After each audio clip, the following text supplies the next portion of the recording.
Assalamualaikum warahmatullahi wabarakatuh.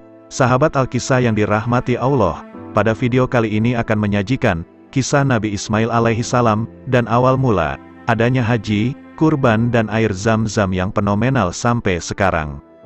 Salah satu kisah Nabi yang selalu terngiang adalah kisah Nabi Ismail alaihi salam. Kisahnya yang mengandung pesan mendalam tentang haji dan kurban kerap diceritakan secara turun-temurun.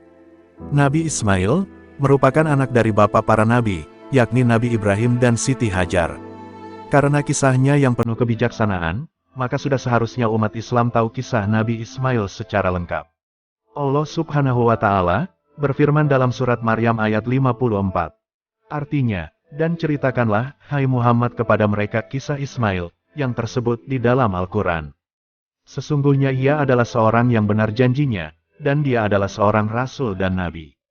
Kelahiran Nabi Ismail menjadi tonggak sejarah peradaban umat Islam di Mekah, yang semula tidak berpenghuni menjadi tempat yang paling dirindukan. Sudah banyak yang membahas sejarah kurban dari sudut pandang Nabi Ibrahim. Lantas, bagaimana dari sudut pandang anaknya? Inilah rangkuman kisah Nabi Ismail, supaya sahabat jadi tahu asal mula ibadah haji dan kurban. Ismail lahir di Kanaan. Nabi Ibrahim, Ismail, dan Siti Hajar awalnya tinggal bersama di Palestina. Suatu hari Allah menguji Nabi Ibrahim untuk memboyong Ismail kecil dan Siti Hajar ke tempat tandus. Siti Hajar yang penasaran bertanya kepada Nabi Ibrahim, mereka akan pergi kemana, sedangkan lembah tidak berpenghuni.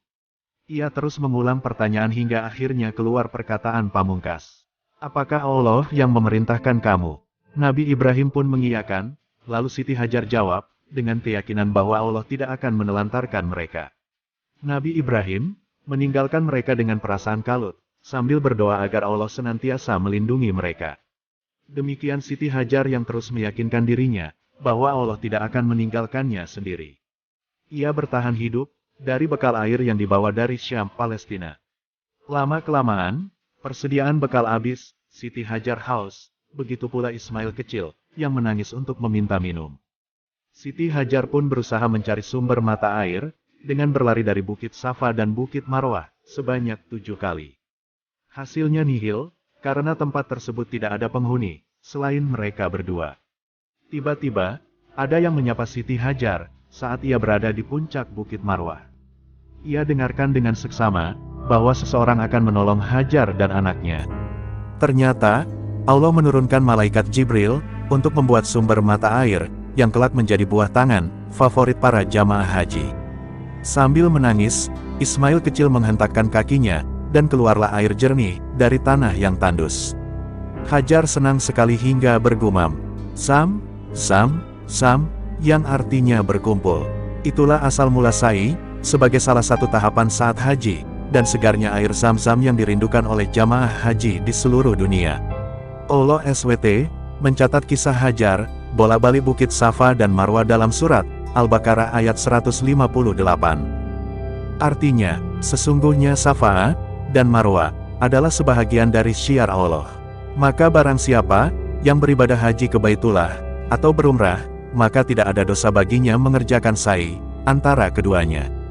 Dan barang siapa yang mengerjakan suatu kebajikan dengan kerelaan hati, maka sesungguhnya Allah Maha mensyukuri kebaikan lagi Maha mengetahui. Pelan-pelan, Hajar dan Ismail menemukan kehidupan di Makkah berkat air Zam-Zam. Suatu ketika, datang suku Jurhum yang sedang mencari air. Mereka melihat ada burung berputar-putar dan berharap itu tanda adanya sumber air. Mereka menebak-nebak sambil berharap. Dugaan mereka benar, dan akhirnya bertemu Hajar serta anaknya. Hajar membuat perjanjian untuk tidak merebut sumber air tersebut. Mereka setuju, kemudian hidup bertetangga dengan rukun. Ismail belajar bahasa Arab dari suku Jurhum, dan tumbuh menjadi anak yang cerdas, berperilaku baik, sopan, dan taat kepada Allah seperti yang ibunya ajarkan. Tahun demi tahun berlalu, Ismail tumbuh dewasa, hingga akhirnya siap bertemu ayahnya, Nabi Ibrahim, untuk melepas rindu. Kapan perintah berkurban turun, Nabi Ibrahim rutin berkunjung ke Mekah untuk bertemu anak tercinta. Lalu, Allah menguji kembali keimanan Nabi Ibrahim dengan memberinya mimpi untuk menyembelih anaknya. Mimpi Nabi merupakan pertanda wahyu atau perintah kurban akan turun. Ia meminta pendapat anaknya. Tak butuh waktu lama, Ismail meminta bapaknya untuk patuh pada perintah Allah. Artinya, maka tatkala anak itu sampai pada umur sanggup berusaha bersama-sama Ibrahim, Ibrahim berkata, "Hai anakku, sesungguhnya aku melihat dalam mimpi bahwa aku menyembelihmu.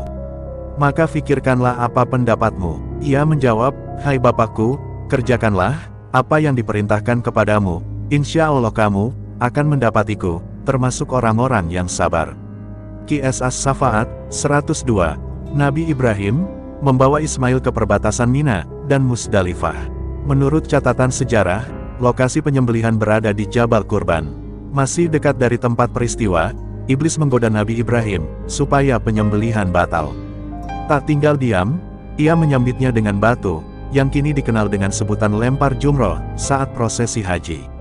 Setelah sampai di Jabal Kurban, Nabi Ibrahim membaringkan Ismail dan tutup matanya dengan kain putih. Saat pisaunya siap menyembelih anaknya, malaikat Jibril gantikan dengan seekor sembelihan yang besar. Kejadian tersebut Allah catat dalam surat As-Safaat 102. Artinya, "Dan kami tebus anak itu dengan seekor sembelihan yang besar." Hewan apa yang menggantikan Nabi Ismail? Menurut tafsir dari Ibnu Abbas, bahwa hewan yang menggantikan Nabi Ismail ketika akan disembelih sejenis kibas, atau kambing spesial yang berasal dari surga.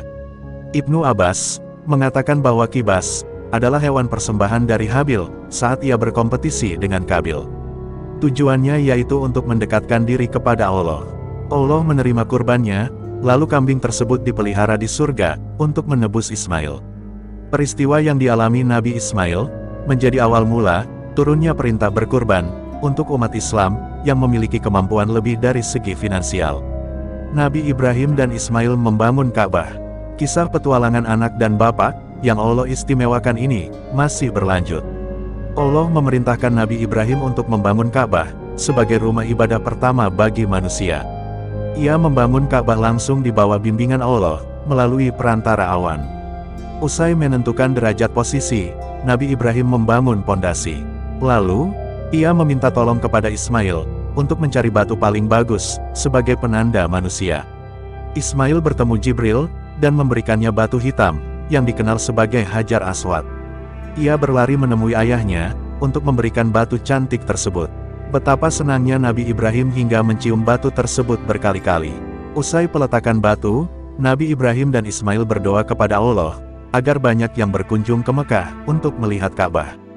Allah mengabulkan doanya hingga masuk ke dalam rukun Islam kelima, menunaikan haji jika mampu. Bekas pijakan Nabi Ibrahim saat membangun Ka'bah diabadikan dengan sebutan Makam Ibrahim, di mana Nabi Ismail dan ibunda Siti Hajar wafat. Ismail diangkat menjadi nabi dan berdakwah di Mekah untuk menyembah dan bertakwa kepada Allah. Nabi Ismail wafat di Mekah dan dimakamkan di Hijr Ismail. Menurut catatan sejarah, lokasi makam Nabi Ismail sama seperti makam ibunya, Siti Hajar. Hikmah kisah Nabi Ismail dan implementasi kurban. Nabi Ismail adalah anak soleh yang percaya dengan kekuasaan Allah. Tampaknya, umat Islam tidak akan mengetahui esensi kurban agar manusia saling berbagi satu sama lain. Selain itu, Allah tidak akan menguji hambanya di luar batas kemampuannya. Selama manusia berusaha mencari solusi, maka Allah akan bantu hambanya keluar dari krisis.